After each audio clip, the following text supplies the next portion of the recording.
Hi again. In Jehovah's Witnesses Errors Exposed, originally called Into the Light of Christianity, William Schnell is now in chapter 4. He says hearsay results in cults. Heresy begins early as the first subhead. To the extent Christianity failed to earnestly contend for the faith and individual Christians failed to practice the New Testament way of preaching by discipling and witnessing, to that extent, heresies came in. Someone once said quite aptly, heresies are the unpaid bills of Christianity. As I look back into early times of Christianity, as I eagerly did upon coming free, it appeared that when light shone its brightest and true knowledge was diffused everywhere, certain shadows which could lead to darkness were already flitting across the scene. This process usually affected individuals who had failed to become synchronized and brought into unity of the faith, and who therefore looked with contempt upon the work of pastors, teachers, and evangelists. The moment that happened, such were no longer guided by the Holy Spirit, but became addicted to false teachings, hearkening unto such as dwelt in the shadow of Christianity. That is why, in the final analysis, their behavior became like witchcraft, leading to rebellion to practice it. In the very age and century when the truths once delivered to the saints had just been given, in which the church had just been established upon the foundation or center of Jesus, you would think that preaching by hearsay of men would be entirely impossible. But even while the apostles were still alive, divisiveness was in evidence in Corinth and in many other places. Could it be that the early emergence of false teaching, believed on by hearsay from some man, caused the Lord to give Christianity its special gifts of pastors, teachers, and evangelists? What were these spirits against which John warned when he said, "Believe not every spirit"? They were no doubt teachings distracting from Jesus Christ as the center of their salvation, or having looked upon him as the brilliant light of the world for a moment caused them to turn away from him. That moment of not walking towards the Lord and turning their backs upon him was sufficient to cause them to walk in their own shadow away from him. Fleetingly, no longer looking upon Christ as the center, they began to divide the word of God wrongly. It is in the wrong use of God's word that heresy is affected. Paul commends the method of study practiced by the Bereans. He asks Christians to check in the scriptures the statement made by men about them. Well, while it is commendable to study all spirits, that is, read or listen to the teachings of those who claim to be born-again Christians, Paul warns the Thessalonians to prove all things, hold fast that which is good. 1 Thessalonians 5:21. Already at that time, the Apostle John could say, "Believe not every spirit, but prove the spirits, whether they are of God." That's 1 John 4:1. To what are we to hold fast? Paul admonished Timothy as follows: "Hold fast the form of sound words which thou hast heard of me, in faith and love which is in Christ Jesus."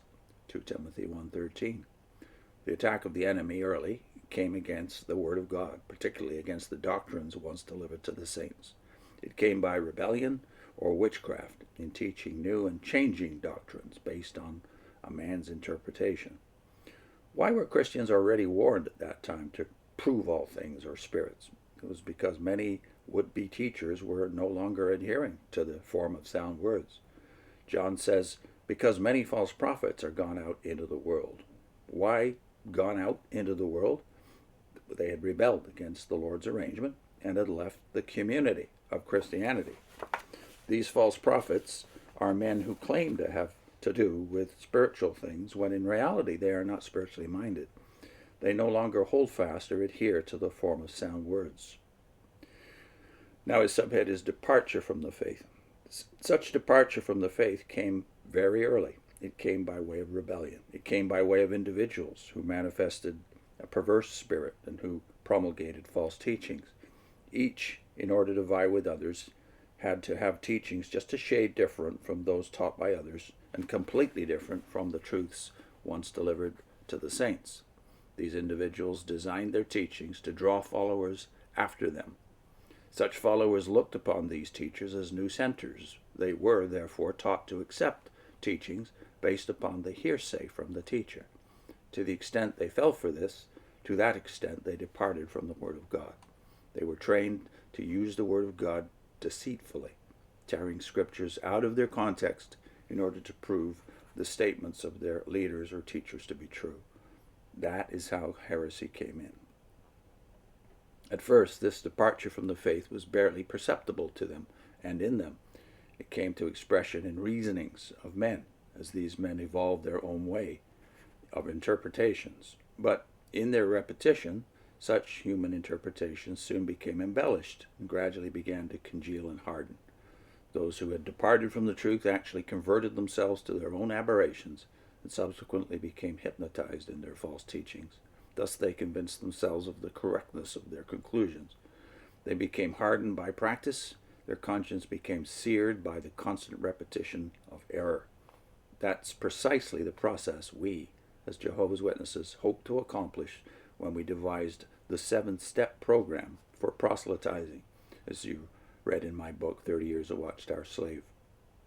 To the extent hearers of a false leader believed in the hearsay of his doctrines, to that extent did they cease to believe in Jesus Christ. Faith in what a man said took the place of faith in what Christ said.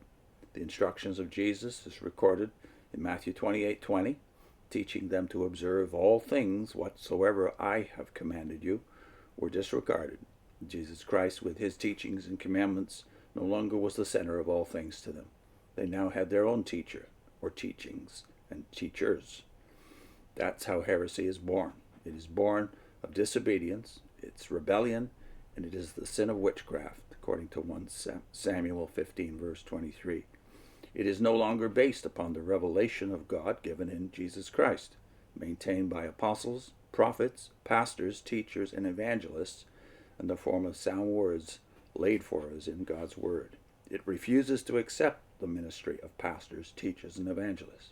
It dotes upon the reasonings and spirit of one man, or a group of men, who are actually outside of Christianity and in open rebellion to it.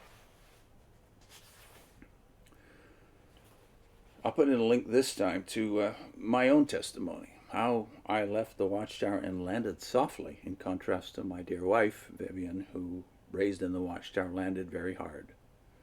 And teachers had a lot to do with that. I'd already come to be acquainted with many of the great teachers of Christianity through my own private reading. You know, what I shouldn't have done if I was a loyal Jehovah's Witness, but did, to my own betterment, to my own comfort when I had to go somewhere else. Not every witness has that blessing. Very few actually have that blessing. So my testimony may be kind of unique. I'll attach it, and also I'll link to the Great Teachers playlist, which is generated by that testimony. See you next time.